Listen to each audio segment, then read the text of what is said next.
that song.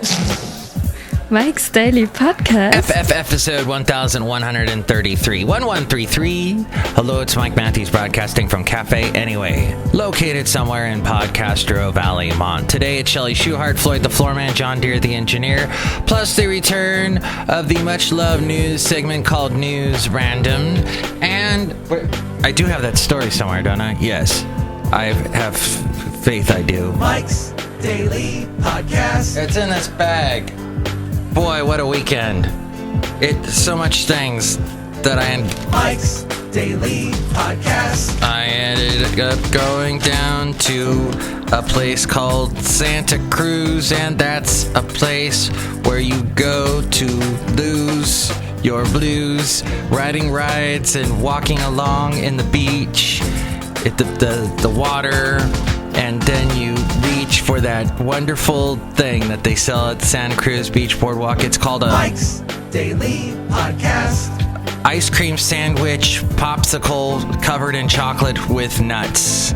Wow. Mike's so good. Daily. Or you get something else Podcast. on a stick, like a Polish hot dog. Yeah. A corn dog made as such on a stick. You've got to keep moving. There's no time to stop at the Beach Boardwalk. There's so many things to do and see. And there was Greg Raleigh from the rock band. Well, he was in Journey, but he was focusing his Santana stuff. He was also with Santana and sang that Black Magic Woman. Yeah, so I took BART here today to work, and it's early. You gotta leave early to take BART. It takes about an hour to travel on BART from Podcastro Valley to Fremont. And it's the other thing. They only send the BART trains that are really small, that are as big as a toy poodle. No, they're regular sized BART trains, but they only attach 4 cars together instead of the usual 9. So that means you're getting on a BART train with a bunch of other groggy people that are like, and then so there's a lot of construction workers that get on BART, and a lot of people, I guess, that work at the hospitals in Fremont. There's so many hospitals in Fremont, so they're commuting down for that. Got to be there early. And then there's some guy. Look who just walked in. Hello, Mike Matthews. It's Chely Shoehart. I just wanted to say I hope you had a good weekend. I did. Mike Matthews, that Star Wars movie's coming out. Oh, the Rogue thing. The Rogue Squadron movie. And Jyn Erso, she's like the big major star from that. She's the first action figure for the Rogue One movie. She gets her own action figure, and she unveiled that over the weekend. And it also was announced was the young Han Solo is going to be performed by Alden Ehrenreich is going to be doing that. He is 26 years old, originally from Los Angeles, and he is going to be Han Solo in the, going back in time, just Han's early life. Who else walked in here, man? Who's that? Hello, Mike, it's Floyd the Floorman! And this is John Deere, the engineer. Mike, you're as tired as I am. Yeah, it's early, but you gotta get up early and start the day. I was thinking back. Oh, I got sidetracked, didn't I? I was talking about Santa Cruz or something. Yeah, and... no. The guy on the BART this guy was like, okay, a young white kid, blonde hair, looked like he was sunburned all to heck, wearing like a tattered white t-shirt and green, what do you call them, warm-up pants, the gym pants, and basically he looked like he just got out of bed. And he's looking at everyone in the car. He's sitting in that one chair in the BART that fits along the wall. It doesn't face straight ahead or face backward. It's up against the wall. So he's sitting there kind of staring at everyone in the car. And and everybody's trying to avoid contact with him. He's got these big crazy eyes. I saw him for like half a second. I'm like, oh great. As soon as they see eye contact, that's when they think they can come over. And then all the weirdness starts. But yeah, he ended up talking to some other interesting folks on the BART train. It was a bizarre trip. Luckily, that all happened at the very end. I hate when that happens at the beginning of your trip. And then you got to sit through all the weirdness that happens. Maybe a fight breaks out, all that kind of thing. BART. Fun times. I'm going to only travel BART maybe twice a week. But I would like to use it for my commute time, for my commuting, because it is available here in the Bay Area. And a lot of us don't take advantage of that. Anyway, I was down in Santa Cruz for a quick little vacation on Friday. I left right after work, got out by like 1:30, drove down to Santa Cruz from Fremont. Takes about an hour. If you get there, if you leave early enough, it only takes about an hour. And I stopped at Coffee Cat along the way in Scotts Valley. Coffee Cat is, they've got one in Santa Barbara. And I think those are the only two that exist in the world. And I used to go to the one in Santa Barbara all the time. I even featured it as a podcast picture before. Oh, speaking of the podcast picture. And here's today's podcast picture. The podcast picture is with the wonderful Bison Bentley, who also has walked in just now. Hey, Mike, it's great to be here in this early morning time, and it's ungodly. Do you know that? Bison Bentley is a very fun character. He's not, let's just say, he's one of the earliest characters I came up with, so form your judgment from that. Yeah, wonderful. There we're talking in our cartoon, in our podcast picture. Wonderful. You know, I've said wonderful a lot. There was another phrase. I was using this word over and over again on the Friday show. Oh, it was like I was listening back to the podcast because I sometimes do that and cry. And I'm like, oh my gosh, why did I say that phrase over and over again? Today I will not repeat any phrases over and over again. Damn it, I just did it.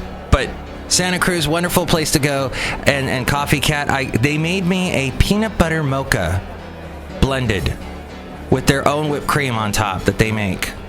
It was fantastic. Then it was off to the boardwalk, and I rode the rides, walked in the water, saw some insane, beautiful women in bikinis because it was warm enough for people to be in bikinis. Because it's not really that warm now in the Bay Area. If you went to Half Moon Bay right now, you'd have to wear like a big old, seal skin. Seal? Wait, what do they make out of a bear? Polar bear? What are they? Just a huge jacket is what you would need. And then finally, Jennifer Garner and Matthew Modine star in some movie like The Miracle Worker or Miracles or something. I would like to say, how far have those two fallen? Matthew Modine was in the wonderful 80s movie Vision Quest. And he's aged well. He still looks like practically like what he did in the 80s. Jennifer Garner's still beautiful, but they sold out for a Jesus movie. They knew, hey, I'm going to get paid, and a lot of people are going to see this movie because there's a lot of like faith-based folk, staunch Christians that would need to watch these kind of movies. So I was watching the trailer for it. I haven't actually seen the movie. Perhaps it is good. More than likely not.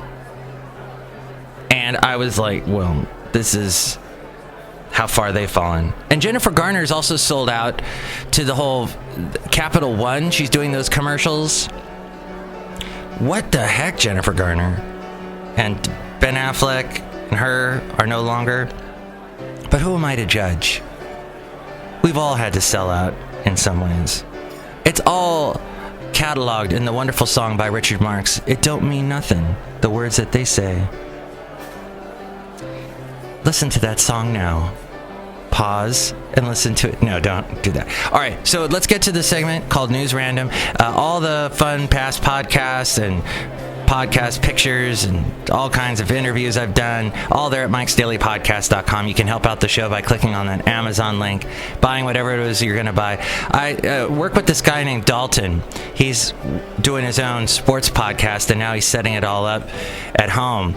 And he told me, yeah, I bought like $500 worth of stuff off of Amazon to make my podcast studio. And I'm like, yeah, you should have gone through my link on mikesdailypodcast.com when you bought those. You would have helped support the show. Now, because of that, I won't support your show. Because we're kids on a playground. And we're acting irrationally. No, that's... wish them all the best. But yeah, that's all at mikesdailypodcast.com if you'd like to help out through the PayPal as well. And you'll get a special greeting from all the Cafe Anyway characters. News Random. We work too much. Apparently. According to SantaCruz.com and GoodTimes.sc, in many ways, workaholism is as much a part of American culture as hamburgers, cowboys, and jazz. Oh, I've been to a great hamburger restaurant with cowboys playing jazz. A 2013 Center for Economic Research report called America the No Vacation Nation. It's true, I ran into a woman, I was walking Basel, and she was from Norway. Blonde, fitted the stereotype. And she was telling me, yeah, you people here in America never take vacations. She said she has to take 5 weeks of vacation time every year. She's forced to by her country. That's wonderful. Fjords. And on average, U.S. employers offer about 6 paid holidays and 10 paid vacation days per year. Perhaps it's no surprise then. So many Americans are obsessed with their jobs. But scientists are discovering that working too much can have very real health consequences. A recent study conducted by researchers at the University of Bergen in Norway, there we go again, looked at more than 16,000 workers with a mean age of 37 years old. I didn't realize 37 was a mean age. I was rather nice at that age. Overall, 8% of the large sample were classified as workaholics, and they were significantly more likely to suffer from attention deficit hyperactivity disorder, or ADHD, as well as OCD, anxiety, and depression. But is it the job that makes someone obsessive, or do those who tend toward the obsessive end up as workaholics? Correlations between workaholism and all psychiatric disorder symptoms were positive and significant, stated the researchers. Correlation does not necessarily equal causation, however, but according to the researchers, it's probably safe to say that the combination of both can prove damaging. A currently accepted definition of a workaholic is, quote, being overly concerned about work, driven by an uncontrollable work motivation, and to investing so much time and effort to work that it impairs other important life areas. But the University of Bergen study's authors noted that the line between excessive enthusiasm and a genuine addiction is difficult to define. Objectively, then, it can be difficult to differentiate, but the researchers also used language typically associated with addiction disorders, such as if work were the drug. In that example, an employee might use work to regulate emotions. So that would be like mood modification in addiction. They would also work longer hours to get the same mood effects, be distressed if unable to work, fail to control time spent working, and suffer negative consequences as a result of working too much. Mood modification and all that are all components of a psychosocial framework of addiction. Yes, I agree. Do you concur, Doctor? I concur. As we go outside a cafe anyway, we're bringing you Mike's Daily Podcast somewhere in Podcastro Valley. Wow. I think maybe I'm a workaholic because I do this podcast every day. Who's to say? So many more things to get to. I didn't even get to the whole horribleness that happened in Baton Rouge and the Republican convention starting today, and all that nonsense. That's all kinds of things to talk about this week. Hopefully this week we'll also get on the Marco Minute again, and perhaps another Daily Haley and Geronime. We shall see, and what other surprises are in store for us. I do know next show, though, it is going to be the wonderful Benita, the Disgruntled Fiddle Player, and the Brewmaster. Floyd, any final comments? Yeah, I hate it here! But it's so beautiful outside of Cafe anyway, isn't it? Yeah, it's hard. Mike's Daily Podcast is written and produced and performed by Mike Matthews. His podcast is super easy to find. Download or listen to his show and read his blog at mikesdailypodcast.com. Email Mike now at mikesdailypodcast@gmail.com. See you tomorrow. Bye!